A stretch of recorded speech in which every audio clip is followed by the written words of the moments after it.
Hey guys, just before I start this video, I will be uploading only Mondays and Fridays from now on, so less of me, more to Savor. I started a collab channel, so I want to kind of spend time on that as well.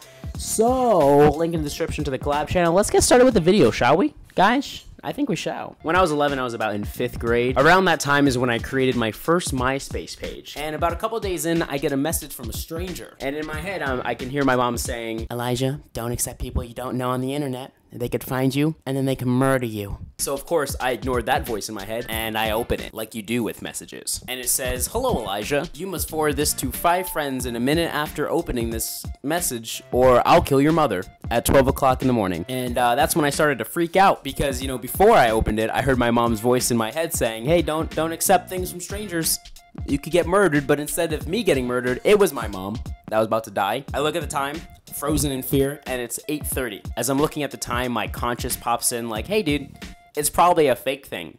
Don't worry about it. And the next thing I know, after being frozen in fear, the clock ticks to 8:31, and then my conscience says to me, what if it isn't fake and your mother is gonna die? Now at this point, 11-year-old me, gullible, stupid me, is convinced that my mother's gonna die at 12 o'clock in the morning. And I had to protect her life. I had to save her completely. So I put down the laptop and I walk to her room and I start acting casual, checking windows, making sure they're locked, checking under beds, making sure that nobody's gonna come murder your mother at night. Normal, casual things. She didn't notice me doing any of that, and then she looks up and she's like, hey Elijah, have you cleaned your room yet today? In my head, I'm like, Mom, of course I didn't clean my room. I'm a monster. But more importantly than that, there's no time to clean my room. You're going to die in literally like 4 hours, all right? You're gonna die, and it's not gonna be great. It's all my fault. But I didn't say that out loud because she just called me crazy and sent me to my room to clean anyways. So I thought I'd just protect her in silence. So instead, I'm like, no mom, sorry, I'm a horrible son. I'm gonna go clean my room now. But in reality, I'm not a horrible son, and I want to make sure my mom doesn't die tonight. As I clean my room, what I'm actually doing is making a makeshift weapon out of scissors and a broom and tape.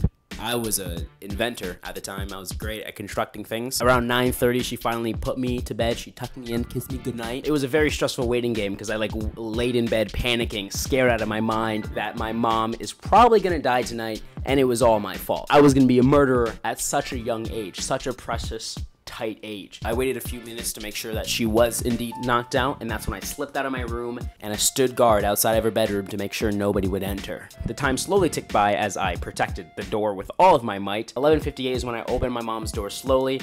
I grip on tighter to my makeshift weapon and I push through my mom's door and I see that she's there laying in bed. She's snoring. At least I know that she's still alive because she's snoring, and when she dies, if she dies, I'll know she's dead when she stops snoring. The clock in my mom's room finally ticked to 11:59. It was almost time. 1 minute. It's now or nothing. Is it real? Is it not? We're about to find out, huh? Then the clock finally hit 12 and nothing really seemed to happen at first.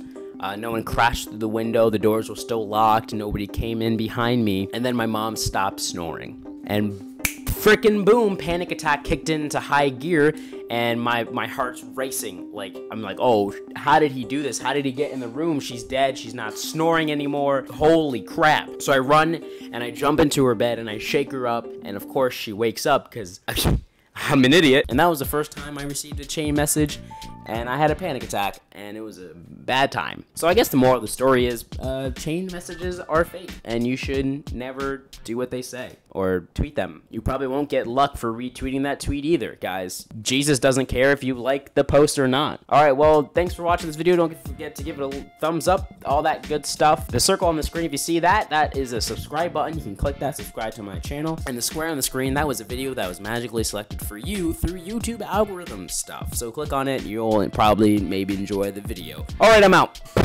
Thanks, Jason, for letting me use this microphone.